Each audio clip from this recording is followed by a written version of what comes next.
Friends, we always want to hear some good news, and it's becoming tough, particularly reading through the headlines and understanding where the positioning of countries are and statements that are being made and not made and said and not said, and talking to people in the community. It's not very inspirational, and when we look to predict what the future looks like, the picture isn't always exciting and upbeat. So what do? Well, reflecting on the time of the year and this week's Parsha, and particularly the Haftarah, where we read about Chazon Yeshayahu, the beginning of Isaiah, where most of the text goes on to describe significant elements of destruction and a real snapshot of the hardship that was going on. This is, of course, a practice that we have in the lead up to Tisha B'Av, the 9th of Av, the days that mark the destructions of the temple, which have historically been really tough and difficult days for the Jewish people.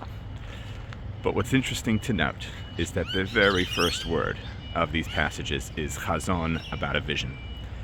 And it takes a tremendous amount of courage and leadership and foresight in and amongst destruction and hardship to have a vision and to be able to see a positive light into the future, and to be able to reflect on that and to take inspiration from that.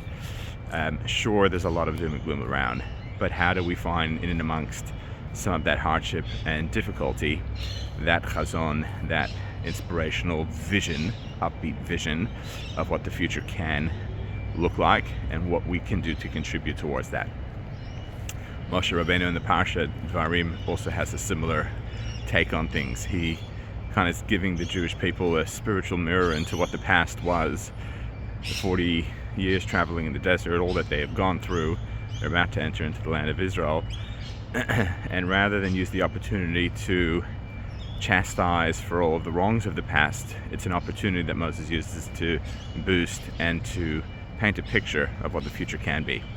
So how do we use opportunities like this to find in and amongst the doom and gloom those visions, those peaks, that opportunity to see what things can be and how we can contribute towards it? Something to reflect on over this big weekend. So Shabbat Shalom to you and your families.